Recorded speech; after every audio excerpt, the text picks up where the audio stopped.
The European Commission has unveiled new proposals for limits on carbon dioxide emissions from passenger cars and vans, which would compel manufacturers to cut emissions from their vehicles by nearly a third from 2030. But the proposals will not require manufacturers to make a fixed quota of their fleet run on electricity, as some campaigners had hoped. The Commission said the new standards would help the bloc meet its targets on greenhouse gas reduction under the Paris Agreement, and put the EU back in the race for global leadership on clean vehicle technology. Miguel Arias Cañete, the EU Commissioner for Climate Action, said Europe invented the car. And it had a good run. It modernized our economy and changed our society. But the car as we know is reaching its limits. It's now time for Europe to reinvent it. He said the global race to develop clean cars was an irreversible trend and that the new proposals would help Europe to lead it. We need the right measures and the right incentives. The announcement came as world governments met in Bonn, Germany, to discuss the implementation of the Paris Agreement on climate change, including ways to raise countries' emissions-cutting targets, which according to scientific advice are currently too low to protect the world from the likely effects of global warming.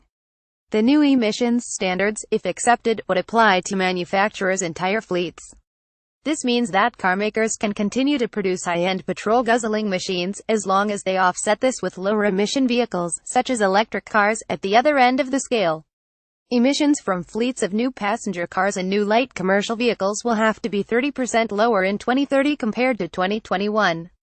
However, critics said these targets were too low, and that the Commission had failed to learn the lessons from the cell scandal.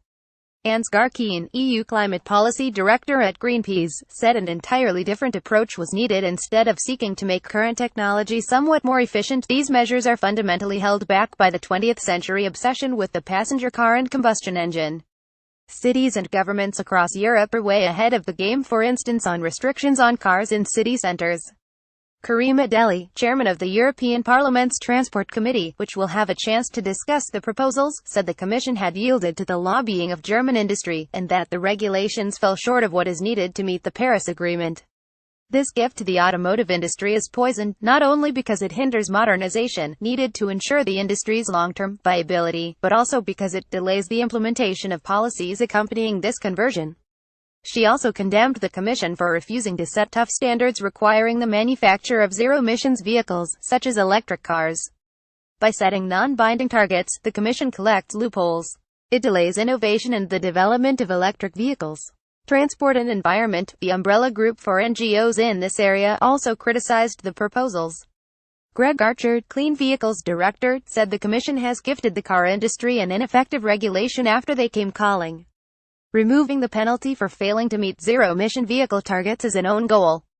It amounts to handing global leadership on electric cars to China, which will be delighted to export their models to Europe, jeopardizing jobs. The Commission has been mired in a controversy over whether it yielded to lobbying. Last month, the Chief of Staff to the Commission President, Jean-Claude Juncker, denied claims he had instructed commissioners to drop sanctions that would punish carmakers for missing proposed electric vehicles. He was alleged to have done so after a call from the head of the powerful German auto manufacturers' lobby. While admitting a call was made, the Commission said it had been referred to the Climate Commissioner, Cañete. On Wednesday in Brussels, Cañete said the obligation of the Commission is to hear everybody, every stakeholder, and have a conversation with all. And then with independence establish our own position.